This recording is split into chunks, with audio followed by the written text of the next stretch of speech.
Hello students, so continuing our lectures on nanoelectronics.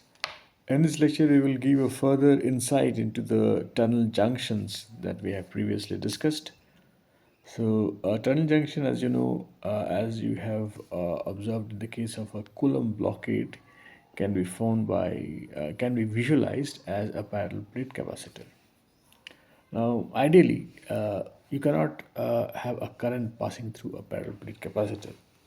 And the only time there can be a current is when there is a tunneling occurring through the insulator between the parallel plate capacitor. So in that case, we will consider that the current is a leaky current, that when it is getting leaked out of the capacitor. And corresponding to that current, we will call the resistance offered by the capacitor as the tunnel resistance. Now, a circuit can be thought of where you have a parallel plate capacitor, as you can see, and it is associated with the tunnel resistance that we did recently, that we just mentioned.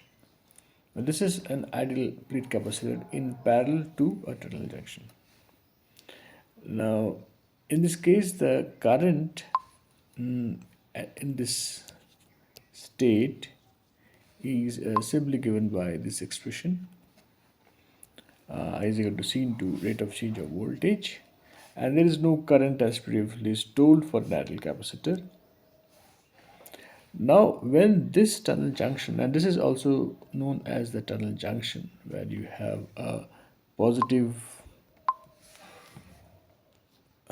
charge at the top, positive charge plate at the top, and a negative charge plate at the bottom. Now, when this tunnel junction is excited by a current source, as you can see here, this is the tunnel junction, and excited by a current source, the tunneling starts to take place, and the voltage and consequently the charge, they increase linearly with time. So, as you can see through this equation, the voltage as a function of time will linearly increase. So, this is the increase that can be seen with respect to time, and so will the charge contained in the TJ. Now, we have discussed about Coulomb blockade. We know that for the tunneling to take place, the voltage has to be more than 2E by 2C, which is the Coulomb blockade, and correspondingly the charge should be more than E by 2.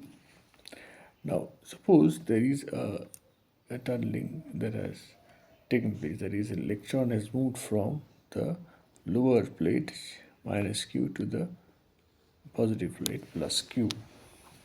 Now, during this process of tunneling from lower to upper plate, the upper plate, which is at a positive voltage, there is a decrease in charge because the electron has transformed from this. So the upper plate becomes Q minus E, Q minus E, and similarly, the negative charge, since electron has been ejected out of tunnel through the negative plate, so there will be an increase in charge in the bottom plate.